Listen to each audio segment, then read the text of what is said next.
Annyeonghaseyo ya Rabun. Halo teman-teman semua, apa kabar? Semoga teman-teman dalam keadaan baik-baik saja ya. Kembali lagi teman-teman bersama Riri Sam di kelas pengantar kesusastraan Korea. Hari ini teman-teman kita akan masuk ke periodisasi setelah masa 3 kerajaan. Masa apa itu? Yaitu masa dinasti Goryeo alias Goryeo Shide Munak. Nah, sebelum kita masuk ke pembahasan, kita coba lihat dulu apa saja sih yang kira-kira akan dibahas pada hari ini.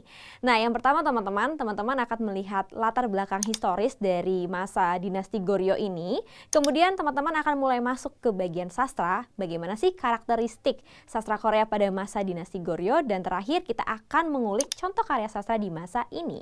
Nah, teman-teman tanpa berlama-lama lagi, langsung saja kita lihat 3 pembahasan pada hari ini.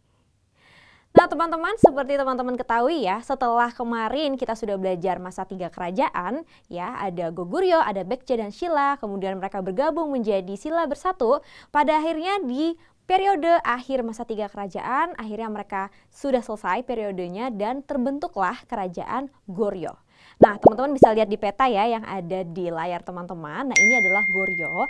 Nah, beda nih teman-teman, seperti Shilla. Kalau Shilla itu kemarin kan membutuhkan bantuan dari dinasti Tang Tiongkok ya untuk menyatukan satu semenanjung Korea.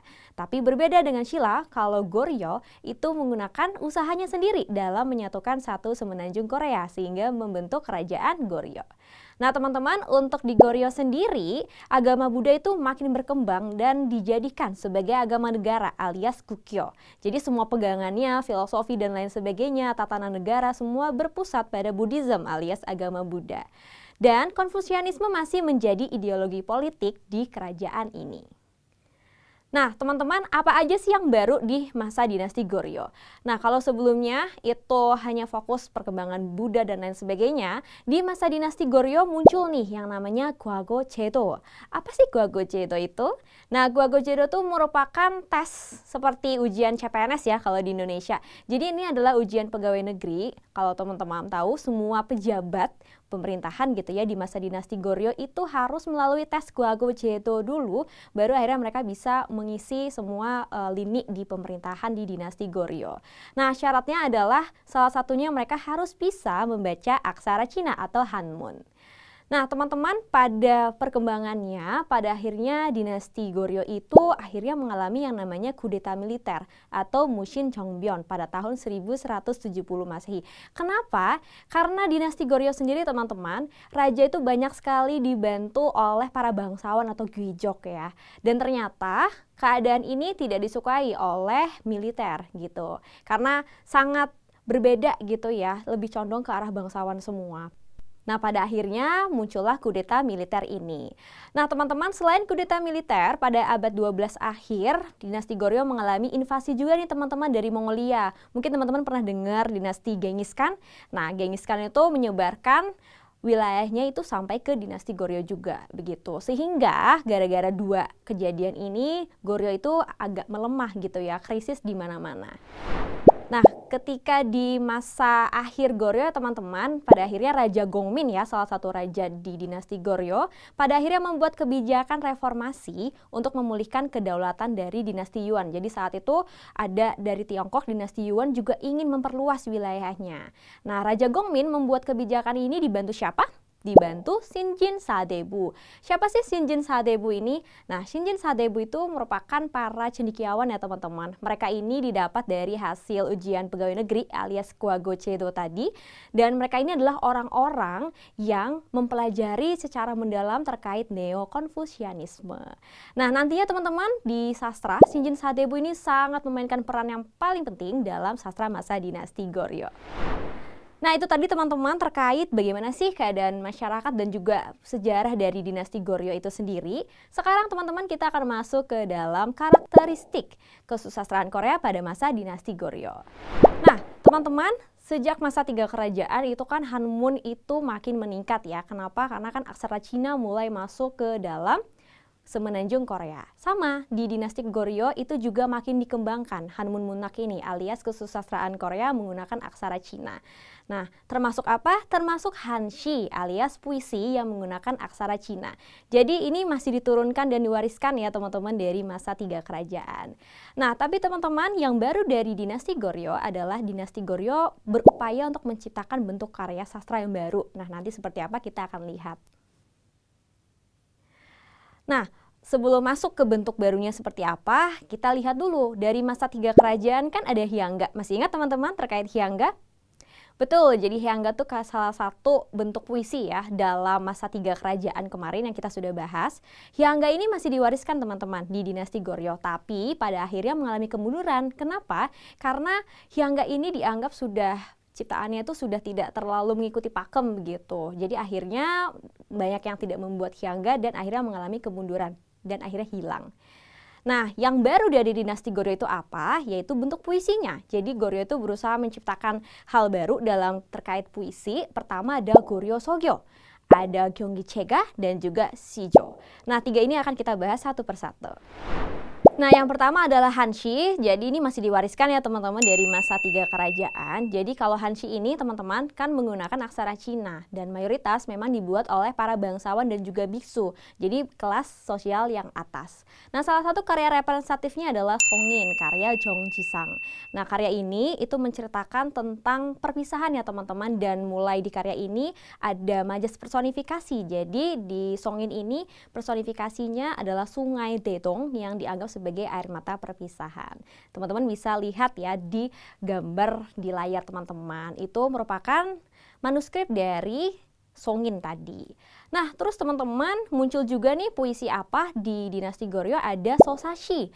Sosashi atau puisi epik. Teman-teman ada yang pernah dengar puisi epik atau epos? Nah, puisi epik adalah puisi yang kontennya itu heroik, jadi menceritakan tentang pahlawan.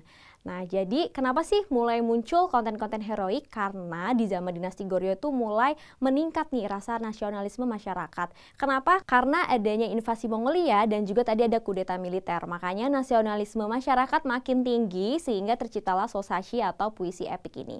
Salah satu karya representatifnya apa teman-teman? Ada Dongmyeong Wangpyeon, karyanya Lee Gyubo.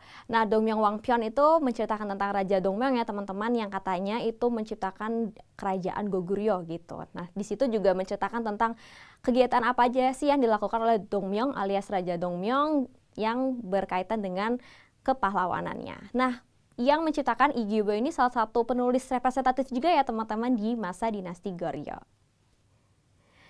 Oke, selanjutnya teman-teman kita sudah membahas ya tadi ya terkait Hanshi dan Sosashi. Nah, yang baru dari dinasti Goryeo tadi yang pertama ada Goryeo Sogyo. Nah, sebenarnya teman-teman, Goryeo Sogyo itu Sogyonya merupakan lagu rakyat ya teman-teman. Jadi ini sastra puisi berupa nyanyian. Kalau teman-teman lihat di layar, itu adalah salah satu contoh yang sudah dimanuskripkan. Jadi bentuknya seperti partitur ya teman-teman ya, penggalan-penggalannya. Nah, teman-teman, awalnya nih karena lagu rakyat, katanya ini sangat berkaitan erat dengan kelas bawah gitu ya, jadi kelas rakyat biasa. Tapi ternyata Goryeo Sogyo itu juga dinikmati oleh bangsawan juga. Kenapa? Karena di manuskrip ternyata ini dijadikan musik istana juga. Nah, untuk Goryeo Sogyo itu dapat dibagi menjadi 2, ada puisi 1 bait dan puisi lebih dari 1 bait gitu ya. Sebenarnya untuk yang puisi lebih dari 1 bait itu hanya pengulangan aja 1 bait lalu diulang-ulang seperti nyanyian. Nah, salah satu karya representatifnya adalah Cheongsan Byolgok. Nah, Cheongsan Byolgok ini tidak tahu siapa yang mengarang, tapi ini sangat terkenal sekali sampai saat ini teman-teman juga bisa dengar karyanya. Ini akan kita bahas di contoh karya sastra ya di bagian 2 nanti. Oke teman-teman, sudah bahas Goryeo Sogyo, selanjutnya kita akan bahas Gyeonggi Chega. Nah, Gyeonggi Chega itu apa teman-teman? Ini juga sastra puisi bentuknya nyanyian dan dibuat dan dinikmati oleh golongan bangsawan. Jadi ini mayoritas yang menggunakan atau memanfaatkan sastra puisi ini adalah si bangsawan ya, jadi bukan masyarakat umum. Nah, salah satu ciri dari Gyeonggi Chega itu punya unsur musikal ya, karena kan ini nyanyian. Salah satu cirinya adalah adanya refrain. Refrainnya tuh seperti apa di Gyeonggi Chega? Nah, teman-teman bisa lihat di layar, yaitu Gyeonggi atau Hanyatku. Ini merupakan pertanyaan retoris alias pertanyaan yang nggak perlu ada jawabannya. Jadi ini cuma untuk unsur estetika saja gitu ya di dalam nyanyian Gyeonggi Chega ini. Nah, contoh karya yang representatif dari Gyeonggi Chaega itu adalah Halim Jalgok. Nah, Halim Jalgok itu menceritakan tentang bagaimana saat itu ya terkait Gwagochedo atau ujian pegawai negeri sipil. Nah, biasanya teman-teman Gyeonggi Chaega itu memang memperlihatkan kegiatan-kegiatan yang terkait dengan bangsawan. Makanya Halim Jalgok atau karya ini itu memperlihatkan bahwa bangsawan-bangsawan itu melewati proses ujian pegawai negeri gitu ya. Jadi beda ya dengan masyarakat biasa.